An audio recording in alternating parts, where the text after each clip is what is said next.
Good afternoon. Welcome to Optimizing Inflammatory Bowel Disease Care. My name is Richard Fedorik, and I'm a gastroenterologist at the University of Alberta in the Division of Gastroenterology. And I'm fortunate enough today to have two of my colleagues, Dr. Karen Croker, who's a assistant professor in the Division of Gastroenterology, and Dr. Leo Dielman, who is an associate professor in the Division of Gastroenterology. And we're here today to talk to you about inflammatory bowel disease, to give you some information, and towards the end of the hour, to answer your questions. This is the first in a series of these webcasts that we will be doing, covering topics through 2012 and into 2013. We'll be talking about best practices in inflammatory bowel disease care. We'll be talking about information and knowledge that we want both patients and doctors to hear and to understand. We'll cover such topics as medication, diagnosis, surgery, when to see a dietitian, the psychology associated with inflammatory bowel disease, and some of the newer treatments and diagnostic modalities. So it's going to be an exciting series, and we hope that you're going to be with us and join us over the next 12 months as we work through this program. Today, we're going to talk to you really about three things, as this is the first in our series. We're going to give you a short course called Inflammatory Bowel Disease 101. That's going to tell you a little bit about the disease, tell you about where it occurs, why it occurs, and the types of people that get this disease. We're then going to move on, and Dr. Leo Dielman will talk to you about symptoms associated with inflammatory bowel disease. And Dr. Karen Croker will talk to you about the types of information that you need to tell your general practitioner if you think you may be having inflammatory bowel disease. And then, of course, for the physicians, the type of information that they need to tell the referring doctor or the gastroenterologist when they're sending their patient for a referral. So we've got a full hour of chatting to you. We want this to be interactive. You can see us, but we can't see you. But we can see your questions. And so we want you to type in your questions. There's no question that's too stupid for us to be able to answer. We want to hear from you. Any of your questions that we can't answer today, we will be able to post the answers on our website. So let's move forward a bit, and let me talk to you now about inflammatory bowel disease, Inflammatory Bowel Disease 101. On your screen, you should, at this point, be able to see a slide sponsored by the Canadian Digestive Health Foundation. It's one of the many foundations that we work with at the University of Alberta and the Division of Gastroenterology. And this slide really shows you that inflammatory bowel disease is made up of two types of diseases. Most of us think of ulcerative colitis as being an inflammatory bowel disease, and Crohn's disease as being another type of inflammatory bowel disease. They're a little different. We use different medications for them, and let me just go through them with you. Ulcerative colitis is a disease that only affects the large intestine. We call that the colon. And the lining of that intestine is inflamed. We call that mucosal inflammation. An analogy would be that you're riding your bike and you fall off and skin your knee and your skin wears away. Well, a similar type of thing happens in the lining of your intestine with ulcerative colitis. That lining wears away. And so it's red, it's raw, and you often get pain, cramps, and diarrhea. Now, Crohn's disease is a little different because Crohn's disease can affect any part of the gastrointestinal tract. It's not limited to the colon like ulcerative colitis is. On the other hand, it is similar to ulcerative colitis in that the lining of the intestine wears away and you get ulcerations, you get pain, cramps, and diarrhea. Now, some of you may have gone to a physician, may have been told you have other types of colitis. There's colitis, which means inflammation of the colon, something called microscopic colitis, something called diverticular colitis, or even spastic colitis. These disorders are not, and underline not, inflammatory bowel disease. They're completely different, requiring different treatments, and they're not Crohn's disease, and they're not ulcerative colitis. So let's move forward now. I want to give you a little more detail about ulcerative colitis. As I told you at the beginning, this is a talk about bringing you up to speed so you know everything that we know about these diseases. Ulcerative colitis affects the colon only. And in this diagram that you see on the right-hand side of your screen, you see a picture of the colon, and it's got different colors. Yellow, representing the rectum, green, representing the left side of the colon, and the red, representing the transverse and then the descending part of the colon. So ulcerative colitis really begins in the rectum, begins in that yellow part, and extends upwards into the green, and then can go all the way into the red in some people. If it extends throughout the entire colon, it's called pancolitis. On the other hand, if it stops in the yellow area, it would have another name called proctitis, and if it goes up into only the green area, it has another name, and we call that left-sided colitis.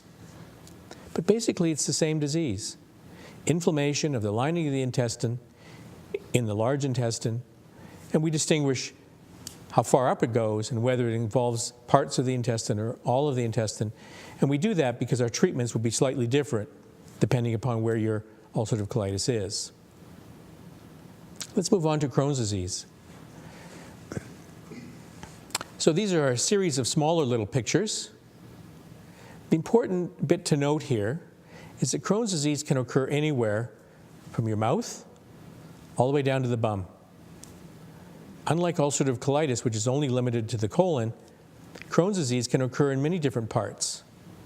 It can occur in an area that we call the ileum, 30% of the time. That's where the small intestine attaches to the large intestine. It can occur only in the colon, about 15% of the time.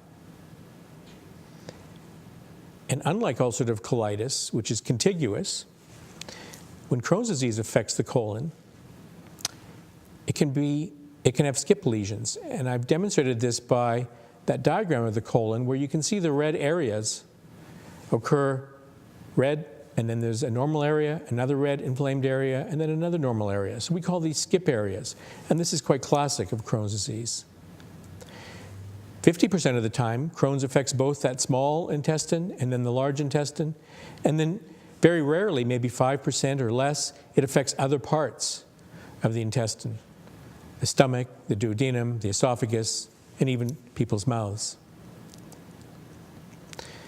So I've told you now about two types of inflammatory bowel disease. Ulcerative colitis, which affects only the colon, and Crohn's disease, which can affect any part of the intestine. Now, this is a common disease. I'll show you some pictures here. Some of these people are from Alberta, some are not. But these are individuals that had inflammatory bowel disease, and they gave me permission to put up their pictures. But you can see that these individuals, many of them were athletes. One of them, Dwight Eisenhower, was the President of the United States at one point. We have Olympic athletes. All of them had inflammatory bowel disease, and all of them were able to lead a normal life. So we're here today, and for the next 8 sessions over 2013, to tell you about inflammatory bowel disease, to be sure that when you have inflammatory bowel disease, you can lead a normal life. Now let's move back to Crohn's disease. People often are telling us, oh, you should cut it out. Cut it out and you'll get rid of it. Unfortunately, I show you in this slide, you can't cut it out and get rid of it. Here's a graph. So on the y-axis of that graph is the disease-free interval in percent. And then along the bottom of that graph is time. There's 10 years there. And you can see at the 0-year point, when this person had their disease cut out, the chances of reoperation occur. Clinical symptoms reoccur. And actually, if you're looking at that intestine endoscopically, reoccurrence occurs within the first year in most people. So unfortunately, we cannot remove Crohn's disease and cure it. It will always come back. I'm moving to ulcerative colitis, a similar graph, but now you don't have those funny little lines anymore. Why is that? Because ulcerative colitis only affects the colon, and you can take the entire colon out, and it doesn't come back. The only other problem is you don't have a colon. And if you don't have that colon to have a normal bowel motion, then you're left with something we call an ileostomy, which is a bag in which all of your intestinal contents drain into. So let's just review a little bit before we go further. I've told you about ulcerative colitis. I've told you about Crohn's disease. I've told you that ulcerative colitis affects only the colon. I've told you Crohn's disease affects any part of the intestine. I've told you they both cause the lining of the intestine to wear away.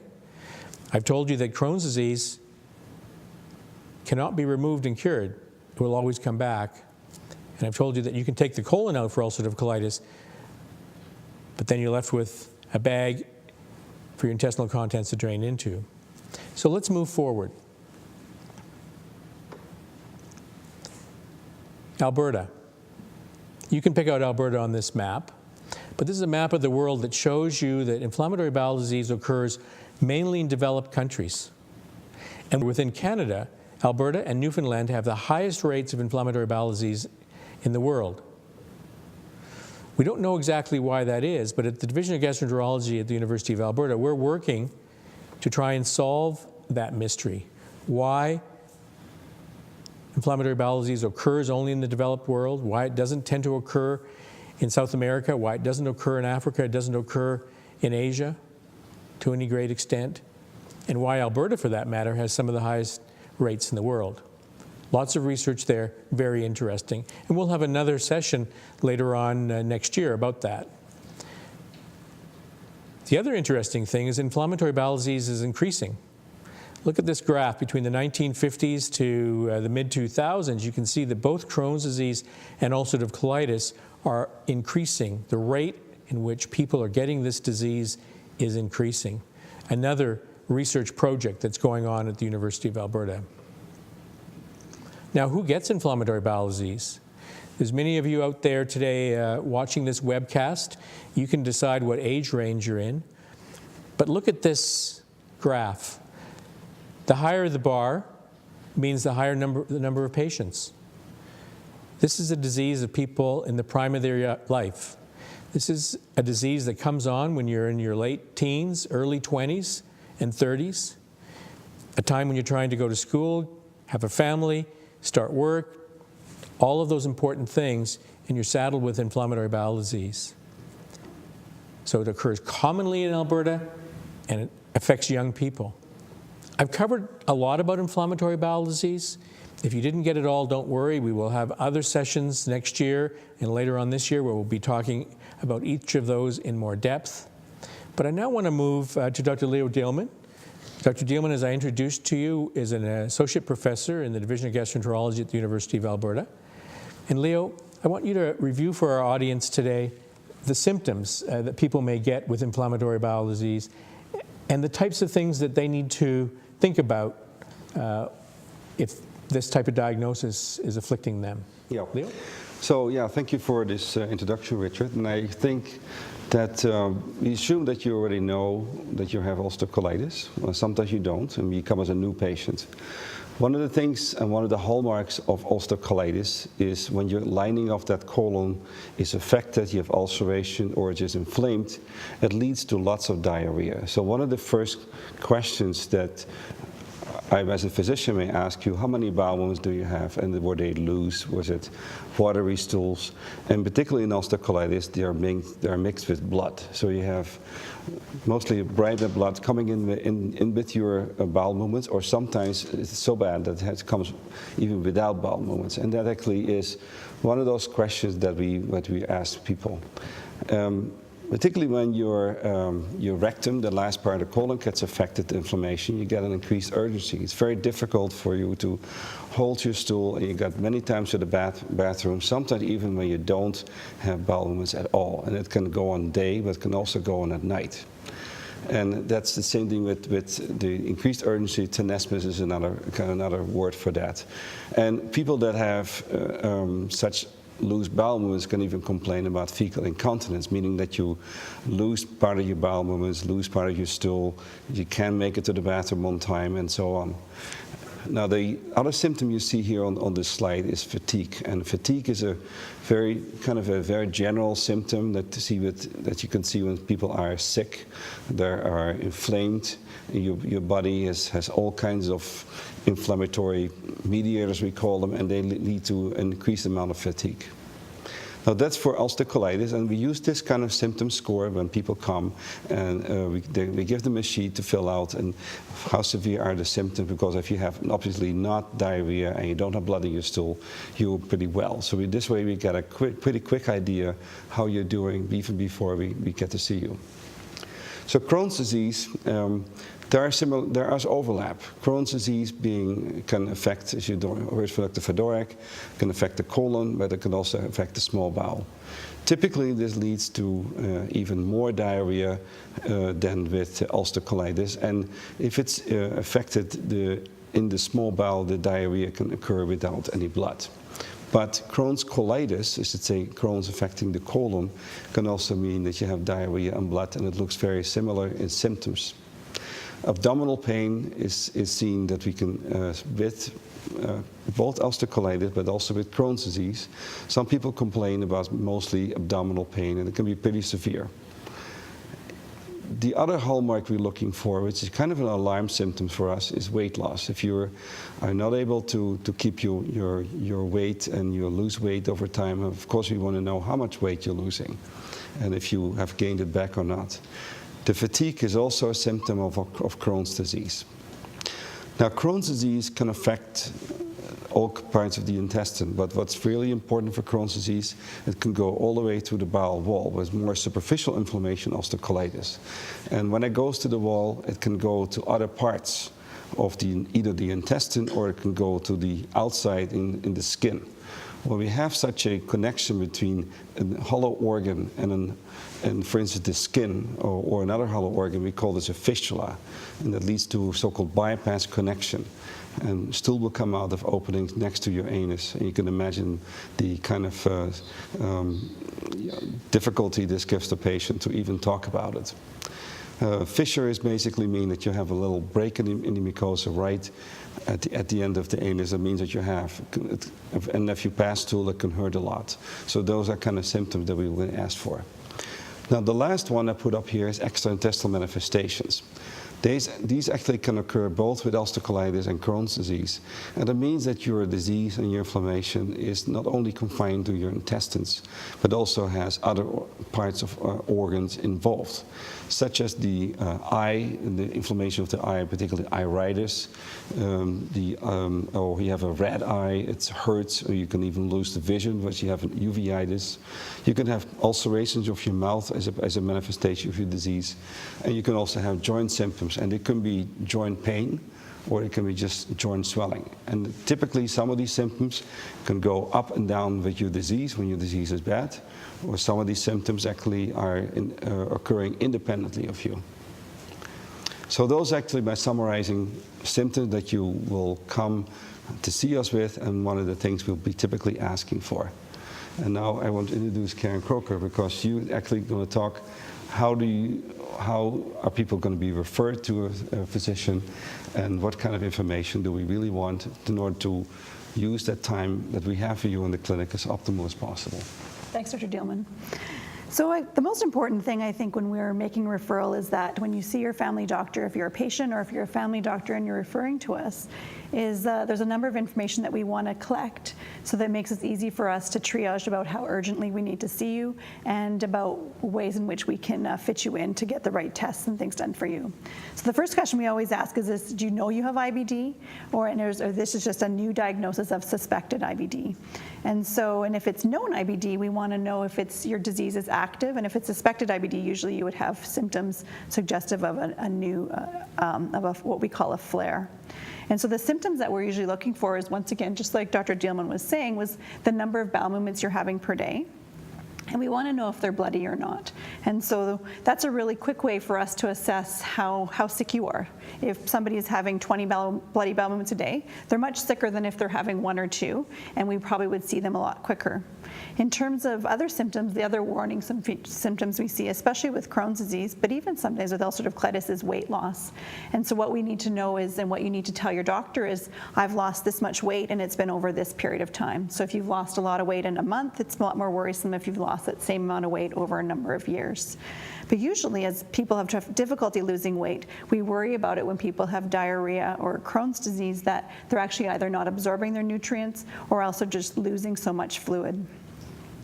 The next thing, as we talked about in terms of symptoms that makes us worried, is the perianal disease, so all those fistulas and things. So I think if you're a patient and you've never had inflammatory bowel disease before, you don't actually know what this is, but really what it is there's something weird usually around your bottom end. Sometimes people think they're not quite sure what it is. If they have painfulness, it's like with a fissure, it really hurts to pass your stool. Or if you have a fistula, sometimes you'll have pressure or like some drainage of pus kind of from an opening beside your anus.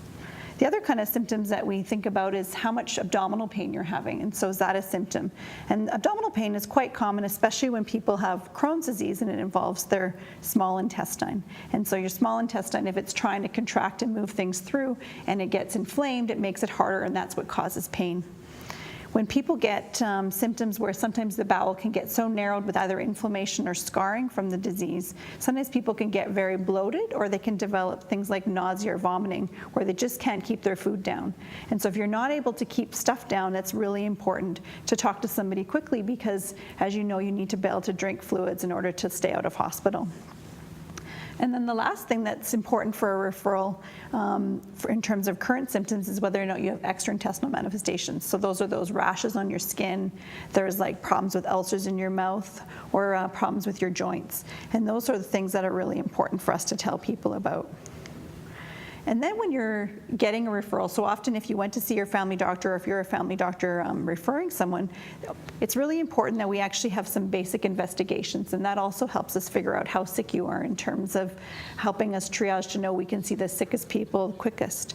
And so blood work is really important. And so usually your doctor would send you for a blood test, and the things that you would test for are things like your CBC. So the CBC is just your blood counts in your body. So you have 3 types of cells. You have red cells, which make up your hemoglobin. You have white cells, which fight infection. And then you have platelets, which are important in clotting. And so we usually look pretty closely at how anemic you've become, how low your hemoglobin is. Because if you've been losing a lot of blood, say with ulcerative colitis, then you can actually become very anemic. The next thing we look at is there's a couple of blood tests called CRP or ESR, and those are what are called tests of inflammation. So those are inflammatory markers. And so often your doctor might order a couple of those tests to see how sick you are, because a test that's higher would often mean that people are more sick. There's a couple other tests that we often like to look at but aren't maybe as important for the referral. But the one thing is that if you have Crohn's disease or ulcerative colitis, often you lose blood slowly over time. And so your hemoglobin might still be okay and you might have enough cells, but you've become iron deficient. And so we like to know how low your iron is, because that's also a sign of disease. There's other things in terms of how sick you are in terms of your kidney tests, and also something called your albumin, because albumin is a protein that's in your blood, and it's a marker of how sick people often are. The other thing that we might actually have your doctor test you for is infections. So sometimes it's really hard to distinguish an infectious kind of colitis from inflammatory colitis. And so there's a couple tests that we do. One of them is looking for like kind of those food poisoning kind of bugs, so what we call culture insensitivity for things like E. coli and Salmonella. And the other thing is sometimes you can get something called C. difficile colitis, and that actually is measured with a stool test looking for a toxin. And usually people that get C. difficile actually have had exposure to antibiotics before, but it's not always required. And the problem is that people with ulcerative colitis and Crohn's disease are more likely to develop a C. difficile toxin, and we actually treat that with antibiotics as opposed to the other medications that we treat. So it's important for us to distinguish which one you have. And then there's a test called ova and parasites, which we check for to see whether or not you have something called beaver fever or Giardia or things like that. In terms of referral, it's always important for us to know what medications you're on, and because even if they're not related to your inflammatory bowel disease, but it actually tells us where you're at. In terms of past medical history, that also helps us sort out if there's other things going on. And so if you had a known diagnosis of inflammatory bowel disease, say you had a diagnosis in another province or something, having those tests sent to us as well would actually is very helpful. So things like colonoscopy reports, things like CT scan reports, pathology reports, all of that help us when an assessment when we get a new referral, so that we can figure out your whole story and figure out the best way to treat you now. And then the next thing, especially important for people with a suspected new diagnosis of inflammatory bowel disease, is one of the things is we know that inflammatory bowel disease has a bit of an inherited component. And so if your mother or your father or another first-degree relative has a history of IBD, we know that you're a little more likely to have inflammatory bowel disease, and so we actually are more likely to think that this is one of those inflammatory bowel diseases as opposed to one of the other chalidies that Dr. Fedoruk mentioned in that first slide today. So I think that's all I had to say. Did you want to start answering some questions? Well, thank you, Dr. Croker and Dr. Dielman. Now, for the audience out there, you do have an opportunity to ask questions, and you've got experts here who will be here for the next little while to answer them. But before you do, as we get these questions start coming in, let me just ask a few questions to set the stage here. So, Dr. Dielman, somebody who gets food poisoning, and their symptoms of pain and diarrhea might last 2 or 3 days. Is that inflammatory bowel disease? Well, that's a really good question, and what you need to distinguish here, in food poisoning, that's what we call this is self-limiting, also colitis or enteritis. It's also an inflammation of the intestines. But the difference with food poisoning is, first of all, it's caused by bacteria or even a virus. But it goes away. So just like Dr. Fedoruk said, it's like it takes 2 to 3 days and it goes away. And so the time will tell if this food poisoning or not. The difference with ulcerative colitis and Crohn's disease, those are chronic intestinal inflammations. So they last, they come and go and come and go. So somebody tells you that a history of diarrhea for 7 months obviously is not food poisoning. Right, excellent. And Dr. Croker, patients often come in, they're a little nervous to see their doctor. Do you ever recommend that they bring a little diary of some of their symptoms? I think it's always important when you come to see us that, first of all, you can bring a diary, but also it's important to write down your questions, because I think as soon as you walk into our office, sometimes you might have a list of 5 questions you want to ask us and you only remember 1 or 2. And I guarantee you on the drive home, you'll remember all the questions and you'll wish that you'd asked them on that day. Right. So writing them down is a good thing. It's a lot to remember. And, yes. Typically we get 40 to 60 minutes with you the first time. And because of all the information we tried, that you already alluded to, what we try to acquire in an interview, it's a lot. But the more we know, the better we can help you. Yeah, that's a really good point, Leo. So we have a few questions coming in, and maybe we'll start with a question from Red Deer. And let me just read the question to everyone so everyone can see. I was diagnosed with Crohn's disease 7 years ago, Red Deer says, but now my doctor says I have irritable bowel syndrome. So do I have Crohn's disease, or do I have irritable bowel syndrome, or even could I have both? So Dr. Croker, did you want to take this first question? Well, I think it's hard for me to tell you whether or not you have Crohn's or disease or IBS based upon that statement. But it sounds like you have a diagnosis of Crohn's disease, and with a history of Crohn's disease can go into remission, and often with medications will go into remission. The thing about it is that when people have Crohn's disease or ulcerative colitis, sometimes you can get what's called irritable bowel syndrome. And so irritable bowel syndrome is when you actually have symptoms suggestive of Crohn's disease, but you actually don't have any lesions in your intestine that we can see on endoscopy or other kind of radiologic images, and no signs of that inflammation on those blood tests that I told you that you needed to have. And so you can have both of them. I think if you've had a diagnosis of Crohn's disease and it's been confirmed with endoscopy and radiology actually, it makes it unusual that you wouldn't have still have the disease, because I think we haven't figured out a cure for it. But I do believe that you can get symptoms suggestive of IBS, which actually sometimes they're hard to deal with. But the thing about it is what we know most importantly is that the medicines we use to treat Crohn's don't actually make IBS better. And so there's other ways to manage IBS, and often people on Crohn's disease will be on medicines for Crohn's disease, and they'll also have strategies to manage their IBS. So it's really important to know the difference, right? So if in this situation you got Crohn's, and obviously when the doctor looks in and looks inside your intestine, usually the same spot where the disease was diagnosed before, and it looks like it's normal, and you still have symptoms, we have to assume that your symptoms are irritable bowel syndrome. Yeah, especially when your blood tests and everything they require are different normal. kind of treatments. Yeah, so exactly. it is important to know. Yeah, But it's also possible to have two diseases at the same time, Same Crohn's time. disease and irritable bowel that's syndrome. right, exactly. And most of us recognize Yeah. that can occur. That's right. So let's ask another question. This one coming from Dr. Dielman's hometown of St. Albert. The question says, my friend was diagnosed with ulcerative colitis last year, fine, but had a endoscopy done recently and now was told that it's no longer ulcerative colitis, Dr. Dielman, but it's Crohn's disease. How can that be? How can my disease switch? Also, that is a really good question. You know, first of all, you get this kind of referral. This is real life. You hear about this and say, what are we going to do? Well, the diseases might have a very different approach on treatment, and that's why it's important to know the difference.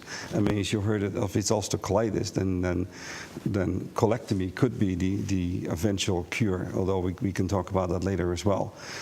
And Crohn's is different. Now, why would you have a diagnosis by a surgeon first and by your GI specialist otherwise? Well, first of all, it could be that your surgeon didn't recognize it was actually Crohn's disease, and that it wasn't ulcerative colitis to begin with. Sometimes you get to a stage when the disease is so severe, and it's just severe colitis, that you cannot make the difference anymore. You can make the difference if it's Crohn's or colitis, and then we call it indeterminate colitis. Now, what could also happen if as gastroenterologists, we are specialized in seeing Crohn's and colitis versus the surgeon, and we can actually see some hallmarks that might not be appreciated before. And that's also you have skip lesions. I mean that you have lesions inside your part of your colon and other ones are normal. If you see that, and particularly if you're not on treatment, that would make a disease of Crohn's colitis more likely than ulcerative colitis. So it's very possible, and we have seen it several times, that the diagnosis changes, and often it's because at the very first diagnosis we have a hard time telling which is which, right? Exactly. Yeah. So maybe a question for Dr. Croker now. A question from Grand Prairie. My teenager has ulcerative colitis and wants to know how they talk to their teacher about that. Oh, that's a good question. Not that all questions aren't good. So I think the biggest thing about I think it's really important that your family and your school knows about you having symptoms, mostly because you might need better access to the bathroom. And so I know that teachers are often, or students often, try to skip out of class and use the bathroom as an excuse. But when you actually have inflammatory bowel disease, you do have frequent bowel movements, and I think it's important that you bring a documented letter so that they understand that, you know what, if you have to go to the bathroom, it's really important that you be able to go and not have to wait. And I think that's an important part of managing your disease. And part of what it is I'd hate for you to not be able to go to the bathroom and have an accident at school, because I think that can be a quite traumatic thing. And so I think for any parents that are out there with young people with inflammatory bowel disease, I think it is important to advocate for your child and make sure that the principal and the school know, so that they understand that you mean that there's periods of time when you might be better and you not need it so often, but there are times when your disease might flare, and it's it's really important that you have the necessary support to do those sorts of things. And I actually see a lot of young people in my practice, and that's one of the questions that I often get is how we can educate our teachers in schools. And so the other thing is that our website will also have a lot of information, and that's one of the other things. If they don't understand what the disease is, they could go to our website or even the Canadian Digestive Health Foundation website so they can learn more about people with the disease so that they understand what kind of symptoms that you're actually dealing with. So Dr. Croker has mentioned the website. There is a website the Division of Gastroenterology has for inflammatory bowel disease, and it's ibdclinic.ca, ibdclinic.ca, and that website has both information for patients and for physicians.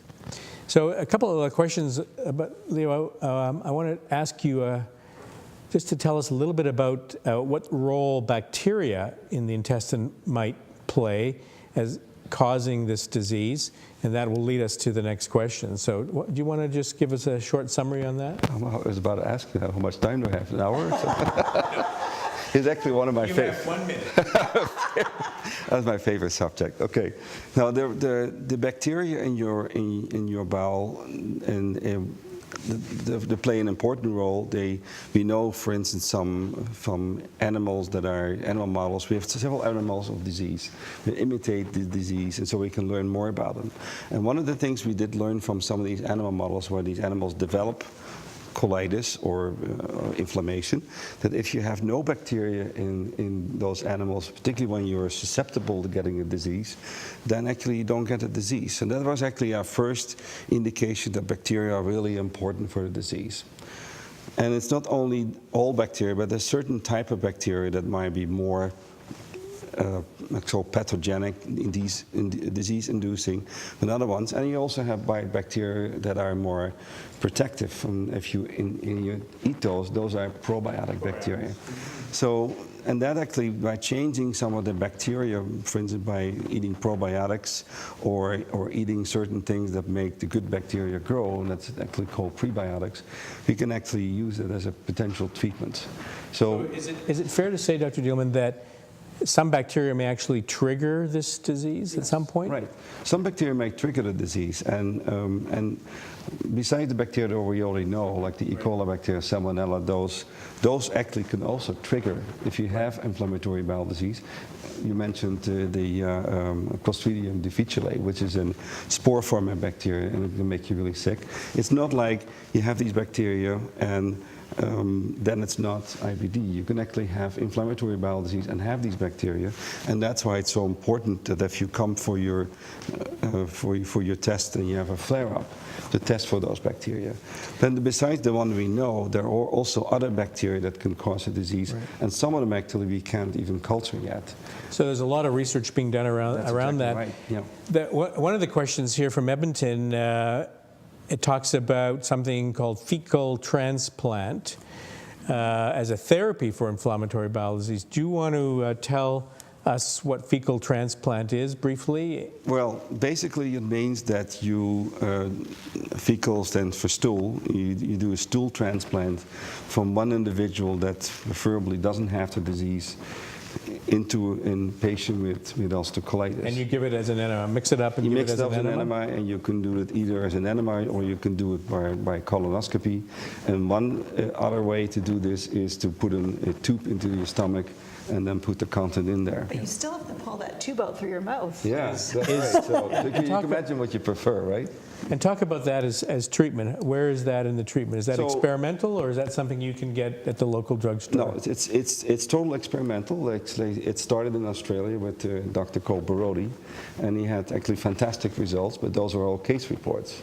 And what needs to happen right now is to put some science behind this and see what is this really effective in a large study, and also trying to learn from, yes, it does change the bacteria, but what are the bacteria that are maybe helpful Right. in that preparation. And the third point I want to make is that these fecal transplants preferably like to be done in a standardized way.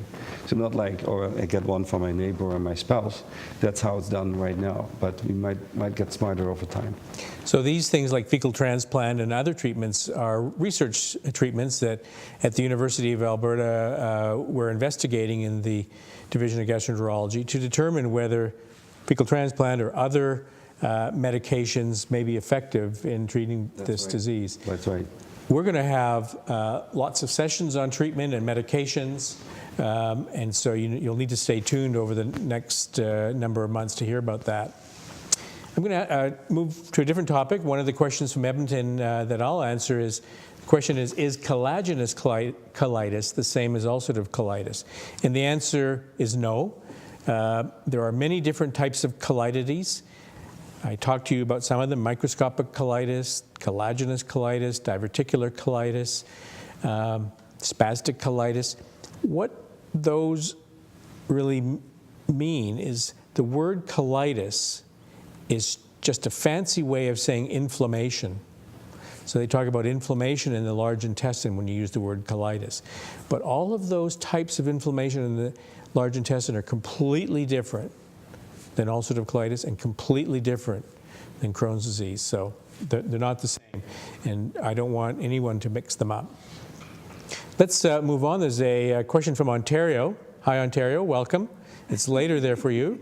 The question from Ontario is, why is inflammatory bowel disease more prevalent, or why does it occur at a higher rate in these developed countries? Dr. Croker, Dr. Dielman, who wanted to answer that question? Dr. Ude. Okay, I'll tackle this one. This is also one of the most frequently asked questions if you look to show the map, and everybody wants to know why. Well, the first thing is in people that move from areas where you don't have it, like in sub-Saharan Africa, to like Canada, and you get the disease, it typically happens in the so-called second generation, which your kids get it. That indicates you carry around and you move with your genes. So that's obviously not the answer. Its answer is in the environment. And something in the environment, it could be in the drinking water, it could be, and there's a study been going on with air pollution, or your diet, those actually can make those disease develop. Right. And so there's something in our Western culture which It has to do with the hygiene hypothesis. well, that's one of the things that they say. Like, well, for instance, we know. Tell us what that is now that you brought that up, Dr. Croker. Yeah. Hygiene hypothesis as a cause of IBD? Well, I think it's a cause of autoimmune diseases in general, but it's a bit of that because your parents didn't let you play in the dirt and they were more clean, you didn't develop the proper immune system to be able to fight off things. Right. And so your immune system didn't develop normally. Yeah. And so there's a little bit of that where we see a higher incidence of autoimmune diseases like inflammatory bowel disease in countries where we think that you were actually cleaner, weren't as likely to be exposed to bacteria. So maybe eating dirt as a child is a good thing. So yeah, get exposed to some of these bacteria earlier so that when you see them again as an adult, they don't cause inflammatory bowel disease. So the immune system kind of learns how to play around with bacteria, and the earlier they learn to play around with normal bacteria, the lesser the chances that you will actually develop a reaction later on. But if you grow up in a very clean and hygienic environment, and you get exposed to antibiotics on top of this. So is cleanliness not next to godliness then? No. So let's just move on to another question. This question for Dr. Croker, perhaps. The question comes from Edmonton, and it talks about their inflammatory bowel disease being more active when they're having their periods and when they're ovulating. And is that, how do you explain that? How do you talk to your patients about that? So actually, it's a very good question. So I think it's pretty well known that women will often have a change in their stool pattern during their menses, and people with inflammatory bowel disease probably have a bit of an exaggerated response, and so I often see this. I think it's most important that frequency is something that we often see, and I think we usually tolerate that and say that it's a normal part, but usually bleeding we shouldn't see, and so it should be something that should be investigated if you actually see bleeding. So change in bowel habits is not It's not uncommon. uncommon. Excellent. Even in normal people. So another question from Edmonton, this relates to being diagnosed as changed. They had ulcerative colitis, had a colectomy, and now a number of years later, this person in Edmonton is being told they have Crohn's disease and now being treated for Crohn's disease. So how do you explain that, Dr. Coker? Well, I think the one thing is that I think when we talked about the disease at the beginning, we showed the distribution, is that it's often sometimes hard to distinguish Crohn's and ulcerative colitis. And so when you have ulcerative colitis, you only have disease in your colon. But when you have Crohn's disease, you may only have disease in your colon, but often you'll have disease in different parts of your bowel as well. But if you, when you had a colectomy and you were diagnosed and it only involved your colon, it's sometimes difficult for them to tell if it actually is Crohn's or colitis. And so, at this point in time, we know that actually, especially if you were diagnosed as a child and had your colectomy as a child, there's probably about a close to 5 to 10% rate that you actually have Crohn's disease despite being told you have ulcerative colitis. And it's sometimes surprising to us too, because we'll go back and look at the specimens with the pathologist and they'll say, no, this is ulcerative colitis, and it does change. And I think it's always a little disappointing for patients, but I think that it is possible. And then we always say that the two diseases are distinct, but I'm not sure we have evidence to say that that's 100% for sure. That's also one of the reasons why it's important to know if you have Crohn's disease or ulcerative colitis. Because if you get to a stage that you have to have your colon removed and you end up having Crohn's disease, then that disease A can come back in that small bowel, and you might not do well when you get around the surgery. We know that patients with Crohn's disease actually have quite a bit more complications. And this relates to the slide, one of the slides that you presented earlier, where we show that after resection for Crohn's disease, that we do see that it comes back, and often comes back with just even ulcers within a year, but it can take years for it to change. And so I think we don't understand everything about it, but I think if they tell you of Crohn's now, then I think we have to start treating the Crohn's disease. Right. Yeah. So some of the questions, and we have a bank of people here manning the phones and the computers putting up the questions for us. One of the questions is, we're getting into treatment, and we're going to have a whole session on treatment, but maybe this is a good time to talk a little bit about medications and how long do you take them. So if the person asking the question here says, I have this particular Crohn's disease, do I need to take my medication forever, or can I just take it for a couple of days and then I'll be all right? Dr. Dielman, forever or for a few days? Well, certainly not for a few days, and the reason is already given in what we told you. These are chronic diseases, right? They're not going to go away. So the Crohn's or Colitis Foundation, for instance, has in its logo to say to find a cure. Well, we haven't found a cure yet. And that already indicates that if you just stop, just like when you have high blood pressure, you stop your pills, your blood pressure comes back to the high level again. And it's the same thing with these kind of diseases, that you need to take your medications. And one of the most frequent reasons why people, for instance, flare is and particularly in people that feel well and they have ulcerative colitis and you know what, now I have normal bowel movements, but I take these 8 pills a day. Well, maybe I can get away with 4, or maybe I can stop them.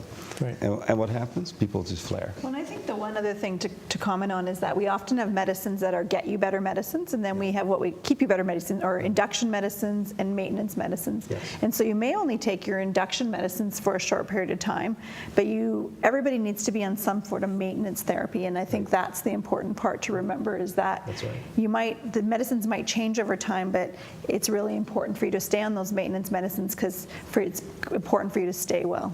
So another question from Edmonton. My doctor wants to put me on Humira, and is that a medication that I should go on for my Crohn's disease? Dr. Coker? Well, it's a very specific question. So Humira is a medicine that we do use to treat Crohn's disease, and it is approved, and it's a very effective medicine. And so it's one of the medications called a biologic, and it specifically is what we call an anti-TNF medication. Is it something I should go on at the very first diagnosis?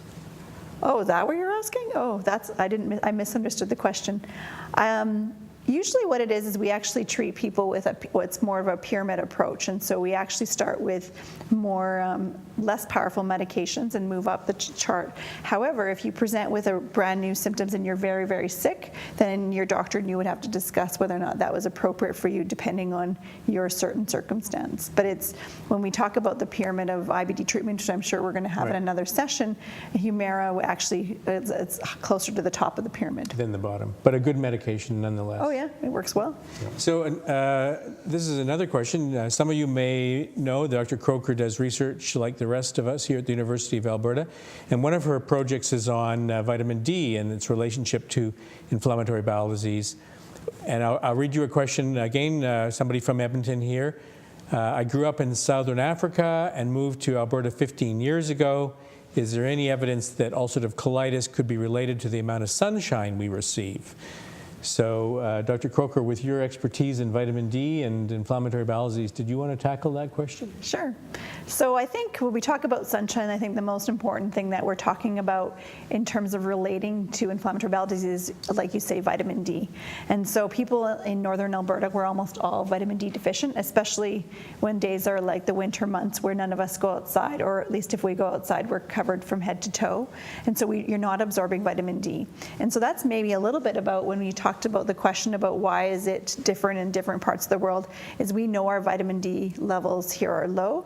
And from experimental models, we know that vitamin D plays a role in inflammation. So initially we thought vitamin D was just important in keeping your bones strong, but now we know it has many other roles, and one of the things is in modulating inflammation. And so we are looking to see whether or not we can use vitamin D as a marker and as a treatment to help get people better and induce remission with people. Okay, excellent. So two last questions, and I know there's many questions left, but we're running out of time, and we want to bring this to a close very quickly. But two questions about referrals.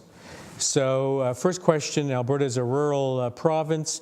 There is no gastroenterologists in the small town that I live. How does my doctor make a referral to an expert in inflammatory bowel disease? Leo, did you want to comment on that? Yeah, so in this way, before you think, well, you need to be referred to Edmonton, it's important that your doctor contacts our office, and there are several ways to do that. But first of all, we need a so-called referral form, and the reason why is because we want to know everything about your medical history, about your surgeries, and so on. And that information is crucial, and your doctor needs to have that information from you, and then basically will fax a referral to our office, and one of us will take this referral. So it's a process that this way we can actually help people. Well, that they come to Edmonton, but sometimes it's also possible that we can actually give advice to your physician about when you're up there, and then we can decide if you really need to come down here. Right, and I think important to note that we've also trained internists and family practitioners in Peace River, Grand Prairie, Fort McMurray, who are experts now in this disorder, and certainly they can help manage your care as well. Yep. Dr. Croker? Well, I think the other thing to remember is that you always want your doctor to start with those blood tests and those stool tests and things to make sure that this isn't an infectious kind of colitis that is causing your symptoms. And the other thing is to check your blood tests so that we know about how sick or unwell you are, so that we can figure out the urgency by which to see people. And I think you always want to have those tests done to see whether or not there's evidence of you being active with ulcerative colitis or Crohn's. Right. Yeah. So thank you for being with us this afternoon. This is a live broadcast. It'll be replayed again at 8 p.m. Mountain Time for those of you in Alberta and across Canada. It's the first in a series of sessions that we're going to have at least monthly through 2013, covering all topics on IBD. If we haven't answered your question, there will be answers to other questions showing up on the website. This webcast itself will be pasted on our website, www.ibdclinic.ca. You can reach it directly using that address, or you can go through the University of Alberta Division of Gastroenterology website and reach it as well. You'll be able to watch this webcast over again, and of course all the others that are coming up. So thank you for your attention today. Thank you, Dr. Croker, Dr. Dielman, and thank you, audience, for being with us. We're sorry we couldn't get to all the questions. We'll try and answer as many as we can and post them on our website. So thank you, and have a good evening. Good night.